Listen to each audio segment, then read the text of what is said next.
Women are more picky in their mate choices than men, especially sexually. That's the case in every culture.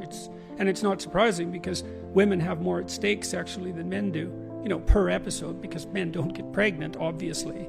And so that female pickiness that's the case. That's definitely true. Whether it's worse now or not, I doubt if it is.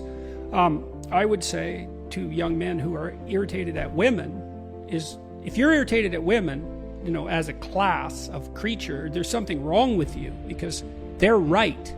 You're wrong. They're right to not pick you. If they're not picking you, it's because they're right. Wow. Now, that might I know that's a terrible thing to say, and I know perfectly well.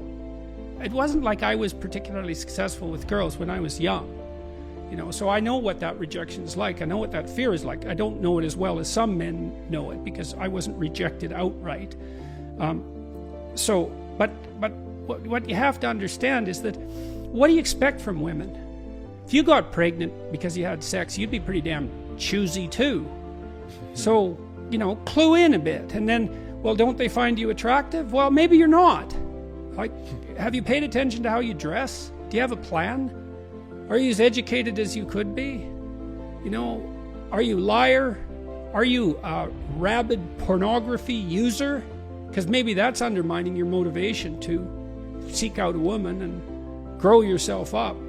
It's like, if you're rejected constantly and you're out there really trying, because that's another thing to ask yourself is, well, how many women have you actually asked out?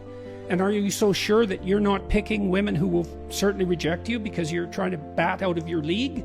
Because you might be. So, and I'm speaking about this as a clinician too, because I had plenty of men in my practice who were, radically unsuccessful with women. I had one man in particular.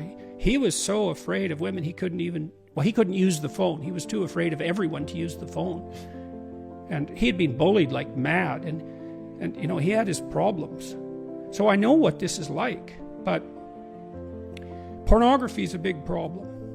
It's a big problem. It's a real curse, that pornography, in my opinion, because it's an easy out. And so we don't know what the consequences of that are. We're starting to understand some of them. But if you were better, you'd be more successful with women. So you have to have that in your mind. And you cannot be angry at women. It's stupid. Women, it's like women being angry at men. It's a sign of psychological trouble, that.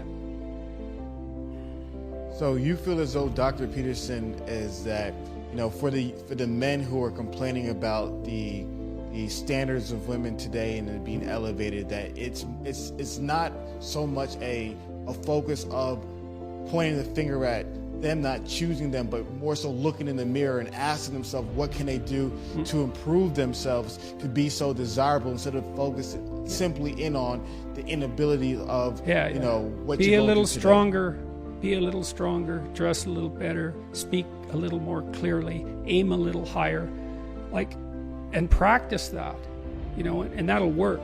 Now, I know that's more difficult for some people than others, because some people bear incredibly difficult developmental burdens, and I'm not saying that this is easy, but I'm saying that it's a useful reaction. Like, what else are you going to do? What else are you going to do? Complain about women?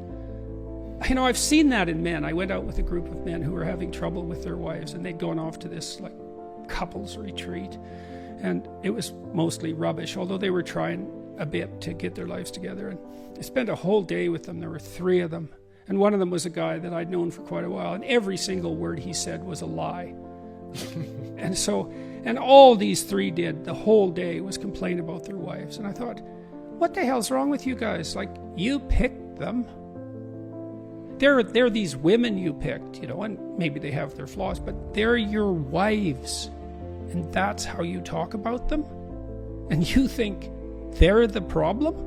You're so dumb that you don't even know that you shouldn't badmouth your wife just because she's your wife. Like when Tammy and I got married, we had a discussion about that.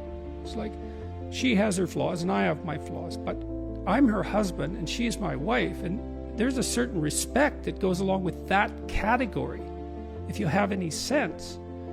And so that's an extension of the same thing. You know, it's best to look to yourself. Now and then you can, you know, things have gone rotten in society, and you have to bear your responsibility. You have to address that at a social level, at a communal level. But fundamentally, it's like, and you do so much less harm if you look to yourself first as the problem. And believe me, you're plenty of problem for you. You're all the problem you need for you. That's for sure. Hey there, thanks for listening. Tough Love Motivation is a passion project of mine, and every like, comment, and subscribe really helps the channel out. If you enjoy this video or get something from it, please consider smashing that like button or even give a subscribe. I'd really appreciate it.